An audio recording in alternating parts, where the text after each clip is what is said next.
नमस्कार दोस्तों, दीपक कुशवाहा आशुलिपिक चैनल पर आप सभी का स्वागत है। आज की इस वीडियो में इलाहाबाद हाई कोर्ट से जो एपीएस, स्टेनोग्राफ़र और जूनियर असिस्टेंट की भर्तियां आती हैं, उनका एग्ज़ाम पैटर्न क्या है, इन सभी की सैलरी कितनी होती है और इन सभी के प्रमोशन किस लेवल तक होते हैं, इन्हीं सब बातों पर चर्चा होगी। और एक बात और बता दूं कि मैं आपको जो भी जानकारी दूंगा वो प्रेजेंट टाइम की बात होगी, यानी कि अब जो भर्ती आएगी या अभी जो वर्तमान में आज की डेट पर अधिकारी कर्मचारी जिस पद पर कार्यरत हैं उनकी सैलरी क्या है उसकी बात करूंगा। क्योंकि जो मैं आपको बताऊंगा और आप जानेंगे तो आप ये भी कह सकते हैं कि हमारे टाइम पर या उस समय या पहले जब भर्ती आई थी तब तो ये सैलरी नहीं थी, आज ये किस हिसाब से मैं आपको बता रहा हूँ।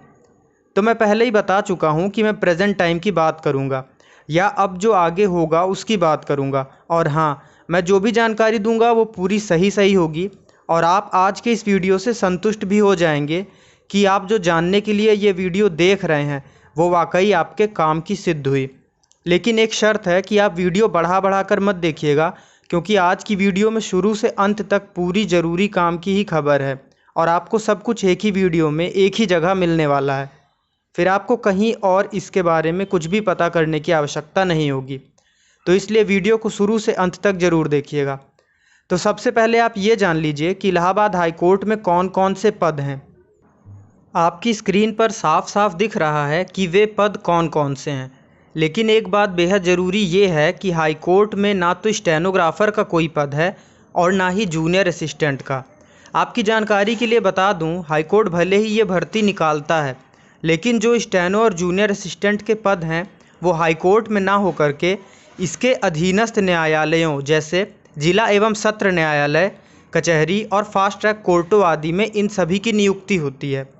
जबकि आपकी APS, RO, ARO, computer operator आदि पद जो हैं, जो आपकी स्क्रीन पर दिख रहे हैं, केवल ये ही पद आपके हाई कोर्ट में हैं। तो सबसे पहले किस विषय पर बात करें, सैलरी या फिर एग्ज़ाम पैटर्न? चलिए सीधे सैलरी से ही शुरुआत करते हैं। तो सबसे पहले बात करते हैं अपर निजी सचिव यानी कि एपीएस, एडिशनल प्राइवेट सेक्रेटरी के पद की। तो पहले ये जान लीजिए कि ये गैजेटेड पोस्ट है, यानी कि ज्वाइनिंग वाले दिन से ही आप राजपत्रित अधिकारी कहलाएंगे और ये 4800 ग्रेड पे की नौकरी है। सैलरी की बात करूं तो आज वर्तमान में लगभग 70,000 रुपये इस पद की सैलरी है। 70,000 से 1-2 हज़ार कम और 1-2 हज़ार ज़्यादा भी हो सकती है, लेकिन आप सीधा मानकर चलें कि 70,000 रुपये प्रति महीने आपकी इस पद की सैलरी है आज वर्तमान में। और अब जब आगे भर्ती आए तो शायद कुछ बढ़ भी जाए, तो आप 70,000 अभी के लिए मानकर चलें। तो ये तो एपीएस के पद की सैलरी की बात हुई। आगे बढ़ने से पहले जो भी नए लोग इस वीडियो को देख रहे हों वो मेरे चैनल को तुरंत सब्सक्राइब कर लें, क्योंकि मैं आपको ऐसे ही समय समय पर सरकारी भर्तियों से संबंधित हर खबर सही आप तक पहुँचाता रहूँगा। चैनल को सब्सक्राइब किए रहेंगे आप तो जो भी नई वीडियो आएगी आप तक इसकी सूचना पहुंच जाएगी, इसलिए चैनल को सब्सक्राइब जरूर कर लें। एक जरूरी बात, अगर आप लोग UPSC, UPPSC, UP triple SC, SSC, railway या फिर बैंक वगैरह आदि भर्ती परीक्षाओं की तैयारी कर रहे हैं तो आप लोग अनअकैडमी कोचिंग संस्थान से जुड़ सकते हैं। ये बहुत ही फेमस कोचिंग संस्थान है जो आप लोगों को ऑनलाइन कोचिंग मुहैया कराती है। तो आपके स्क्रीन पर एक रेफरल कोड चल रहा है इंडिया 10। अगर आप इस कोड का इस्तेमाल करते हैं तो आपको 10% की छूट मिलेगी उस कोर्स के लिए। तो आप चाहे तो 1 महीना के लिए, 3 महीना के लिए या फिर साल भर के लिए इस कोचिंग को कर सकते हैं। अब जरूरी नहीं कि सिर्फ जो सब्सक्राइब कर रहा है वही करे। इसके लिए आपका कोई छोटा भाई बहन हो उसके भी काम आ सकता है, या फिर आपका कोई दोस्त यार हो तो आप लोग आपस में साझा करके भी कोचिंग कर सकते हैं। तो आपको देखिए, जिस कोर्स के लिए तैयारी करना चाह रहे हो उस पर क्लिक करिएगा, फिर दाएं तरफ है गेट सब्सक्रिप्शन, इसका एक विकल्प देगा। तो आप उस पर जब क्लिक करेंगे तो फिर बाएं तरफ है आपसे एक रेफरल कोड मांगेगा, तो आप रेफरल कोड में इंडिया 10 लिखिएगा, आपको फिर 10% की छूट। अब बात करते हैं स्टेनोग्राफर यानी आशुलिपिक के पद की सैलरी की। तो ये 2800 ग्रेड पे की नौकरी है और स्टेनोग्राफर्स की आज वर्तमान में सैलरी लगभग 38,000 रुपये प्रति माह है। मैं ये लगभग इसलिए बोल रहा हूँ क्योंकि जैसे सैलरी 37,884 रुपये है, तो इसी को लगभग 38,000 रुपये बोल रहा हूँ। तो आप ये ना सोचिएगा कि मैं हवा में बातें कर रहा हूँ लगभग बोल के। तो स्टेनो की आज की डेट में 38,000 रुपये सैलरी है। इससे 1-2 हज़ार ज़्यादा हो सकती है, लेकिन कम तो बिल्कुल भी नहीं। तो ये तो हो गई स्टेनो के सैलरी की बात। इसी तरह बात कर लेते हैं जूनियर असिस्टेंट यानी कनिष्ठ सहायक के पद की सैलरी की। तो ये 1900 और 2000 ग्रेड पे की नौकरी है। इसके कुछ पद 1900 के हैं और कुछ पद 2000 ग्रेड पे के हैं। तो आज वर्तमान में कनिष्ठ सहायक जिनका ग्रेड पे 2000 है, उनकी वर्तमान में सैलरी लगभग 27,000 रुपये प्रतिमाह है। इसमें भी 1500 कम ज़्यादा हो सकता है, तो आप 26 से 27,000 मानकर चलें। तो ये एपीएस, स्टेनो और जूनियर असिस्टेंट इन तीनों पदों की सैलरी की बात हुई। अब बात करते हैं इनके प्रमोशन की। तो सबसे पहले एपीएस के प्रमोशन की बात करूं तो जब आप एपीएस के पद के रूप में 10 साल तक नौकरी कर लेंगे तो आपका प्रमोशन पर्सनल सेक्रेटरी ग्रेड 1 में होगा। यानी कि आप 10 साल तक एपीएस की नौकरी जब पूरी कर लेंगे तो आप प्रमोट होकर पर्सनल सेक्रेटरी ग्रेड 1 के ऑफिसर बन जाएंगे। और अगर 10 साल तक सेवा वाला कोई भी एपीएस नहीं मिलता है तो जिसने 5 साल तक की सेवा की हो इस पद पर, उसे भी पर्सनल सेक्रेटरी ग्रेड 1 के पद पर प्रमोट किया जा सकता है। फिर इसके बाद 5 साल की सेवा पूरी करने के बाद पर्सनल सेक्रेटरी ग्रेड 1 से असिस्टेंट रजिस्ट्रार कम पर्सनल सेक्रेटरी ग्रेड 2 में प्रमोशन किया जाएगा। फिर असिस्टेंट रजिस्ट्रार कम पर्सनल सेक्रेटरी ग्रेड 2 से डिप्टी रजिस्ट्रार कम पर्सनल सेक्रेटरी ग्रेड 3 में प्रमोशन होगा। फिर अंत में जॉइंट रजिस्ट्रार कम पर्सनल सेक्रेटरी में आपका प्रमोट किया जाएगा। यानी कुल 4 प्रमोशन है एपीएस के पद में। इसी तरह अब स्टेनो के पद के प्रमोशन के बारे में भी जान लीजिए।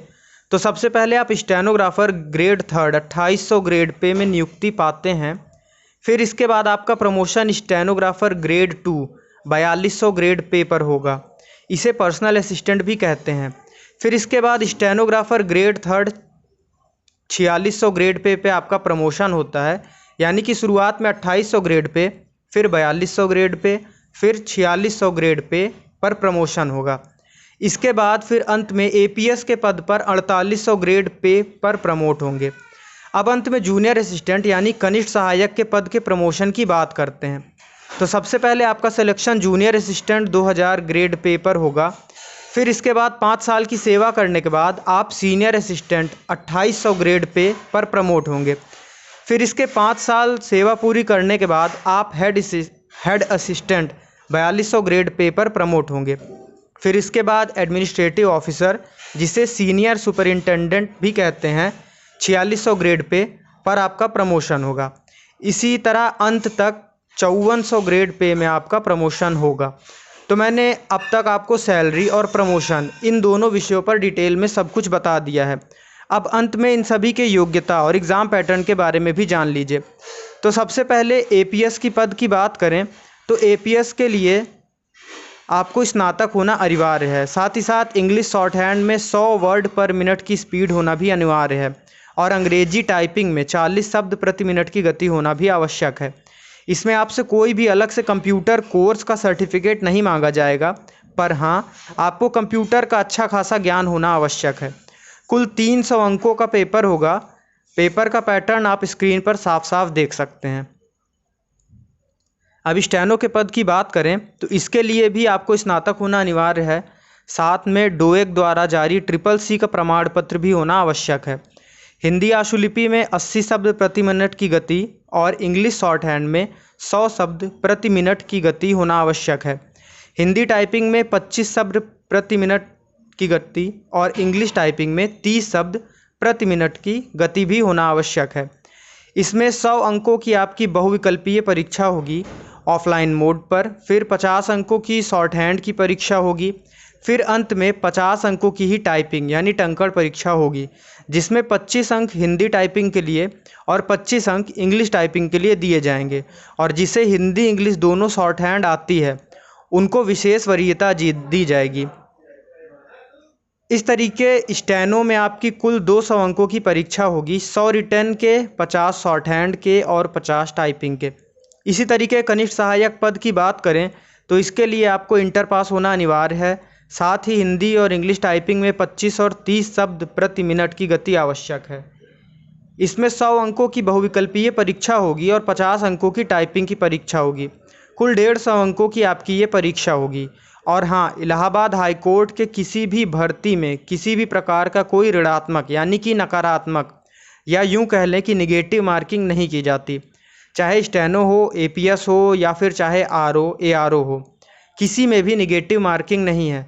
तो आज की इस वीडियो में मैंने आपको एपीएस, स्टेनो और जूनियर असिस्टेंट के सैलरी, प्रमोशन और एग्ज़ाम पैटर्न सभी पर विस्तार से हर बातें बता दी हैं। चैनल को सब्सक्राइब जरूर कर लें और वीडियो को लाइक भी कर दें। अभी फ़िलहाल तो हाई कोर्ट बंद चल रहा है। क्यों बंद चल रहा है आप जान ही रहे हैं। तो जब कोर्ट खुलेगा तभी कुछ अपडेट मिलेगी कि नई भर्तियां कब आएंगी। तो आज की इस वीडियो में बस इतना ही। वीडियो को ज़्यादा से ज़्यादा शेयर करें। धन्यवाद।